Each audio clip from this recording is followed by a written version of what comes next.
नमस्कार, ये आकाशवाणी शिमला है। अब आप राजकुमारी चंदेल से कोविड-19 पर विशेष समाचार सुनिए। देश कोविड टीकाकरण अभियान के अंतर्गत 150 करोड़ टीके लगाने की दिशा में निरंतर आगे बढ़ रहा है। कोरोना वायरस का नया वेरिएंट मिलने से चिंताएं बढ़ी हैं। इसे देखते हुए श्रोताओं से हमारी अपील है कि यथाशीघ्र दोनों टीके लगवाएं और अन्य लोगों को भी टीके लगवाने के लिए प्रेरित करें।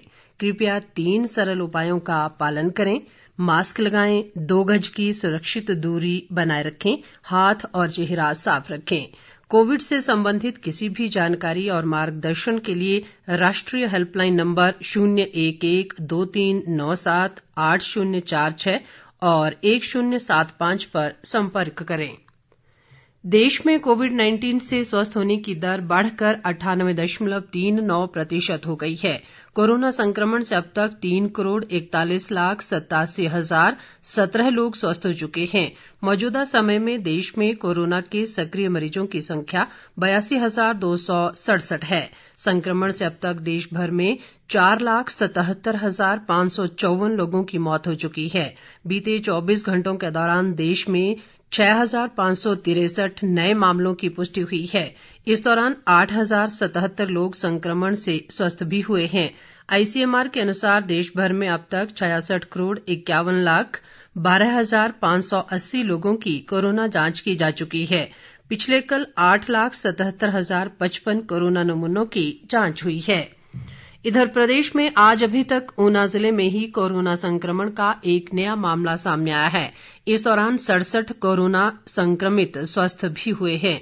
वर्तमान में राज्य में कोरोना के सक्रिय मरीजों की संख्या 425 है। प्रदेश में कोरोना संक्रमण से अब तक 3,851 लोगों की मृत्यु हुई है।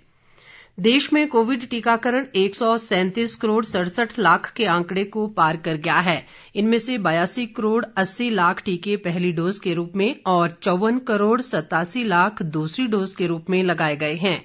केंद्रीय स्वास्थ्य और परिवार कल्याण मंत्रालय ने बताया कि कल 15,82,079 टीके लगाए गए। केंद्र सरकार ने कहा है कि अब तक राज्यों और केंद्र शासित प्रदेशों को 145 करोड़ 61 लाख से अधिक कोविड टीके निःशुल्क उपलब्ध कराए जा चुके हैं। स्वास्थ्य मंत्रालय ने कहा है कि राज्यों और केंद्र शासित प्रदेशों के पास अभी भी लगभग 18 करोड़ टीके बचे हुए हैं।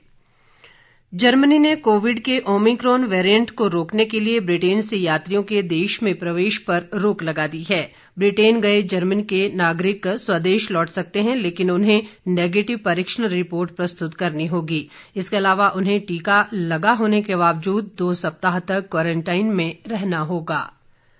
विश्व स्वास्थ्य संगठन ने कहा है कि कोरोना के ओमिक्रॉन वेरिएंट का संक्रमण हर तीसरे दिन दोगुना हो रहा है और ये दर डेल्टा के मुकाबले काफी अधिक है।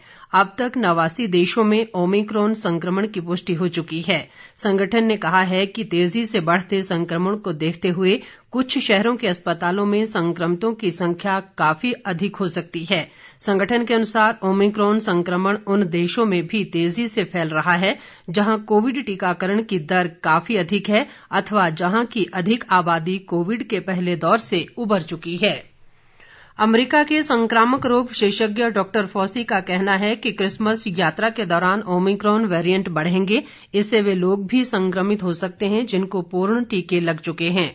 उन्होंने कहा कि ओमिक्रॉन के तेजी से फैलने के बारे में कोई संदेह नहीं है और ये पूरी दुनिया में फैल रहा है।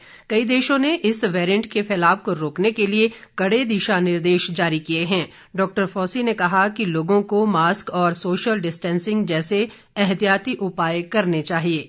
उन्होंने अमेरिका के लोगों से टीके और बूस्टर डोज लगवाने की अपील की है।